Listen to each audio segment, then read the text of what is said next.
Hello everyone, it's Shane Kanto, your Wasteland reviewer, and I'm here to review the series Agent Carter from Marvel. And this was created by Christopher Markus and Stephen McFeely, who, at this point, have become some of the most prolific writers in the MCU, as they wrote Winter Soldier, Civil War, Infinity War, and Endgame. So, basically at that point, you have some pretty big talent going into this show.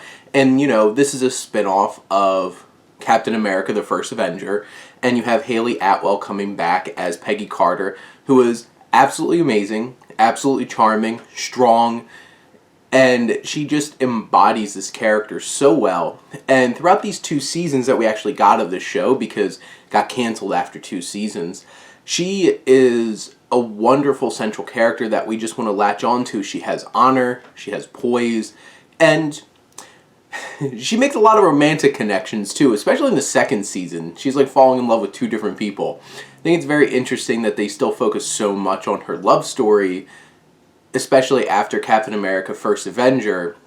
And it's kind of like, but Steve, but Peggy has to move on with her life. Is she ever going to see Steve again? No, she thinks he's dead.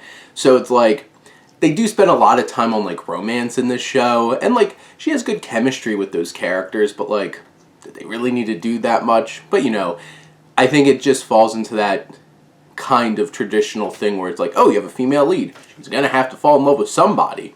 And they're fine, but they're definitely not the most interesting parts of these series. I do really appreciate the production design of this series. It's like the costumes and stuff like that. The period really is captured well.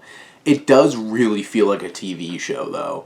Like, this is a kind of show, like, if this was made on Disney Plus now, this would have a big-ass budget. But this was made on ABC and did not. And you can tell. There's definitely moments where they're like, let's pull out some of the CGI money, have a hovering car, but, like, it's still pretty low budget for, like, this kind of idea. Because, this is a Marvel show, and generally there's big sci-fi action, especially in the 2nd season. There's like a giant riff in like antimatter and stuff like that. And that's also an interesting thing too, with the 2 seasons of being split between, New York in the 1st season and LA in the 2nd season. They really shake things up between seasons, offering fresh new stories. And, you still have some of the, like, the government guys, like Enver, Gjokaj as Daniel, and Chad Michael Murray as Jack. And, of course, you have the Stark side of things. You have Dominic West as Howard Stark, who, is fun comic relief and pops up every so often. But you have James D'Arcy as Jarvis, Edwin Jarvis, like the actual person Jarvis. And he gives such an interesting performance. You really connect with him over the course of these 2 seasons. And especially in the 2nd season, there's a lot more emotional connection to him and his wife and the stakes that are involved in the mission that they're doing. And, they have their 2 missions in each of these seasons, and you have a couple of specific tropes. Like, you have, like, the character actor, veteran government guy that kind of gets in the way, but, turns out to be part of, we're going to stop him. Like Shea Wiggum and Kurtwood Smith, who are both great in this series.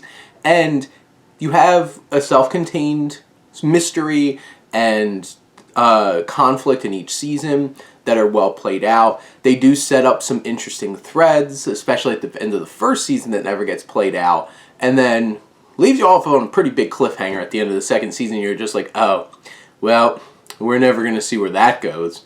And that's a tough thing too. And like, this show is only 18 episodes combined, 8 episode 1st season, 10 episode 2nd season.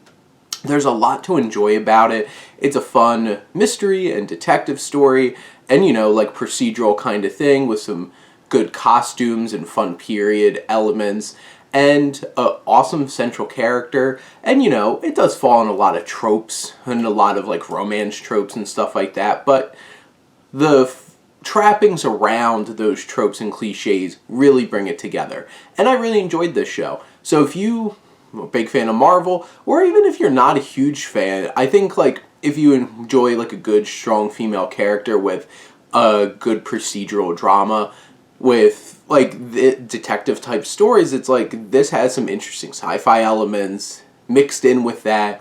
And there's only 18 episodes, 2 seasons, 43 minutes apiece, around there, because you know this was network television, and it's right on Disney Plus. So give it a watch.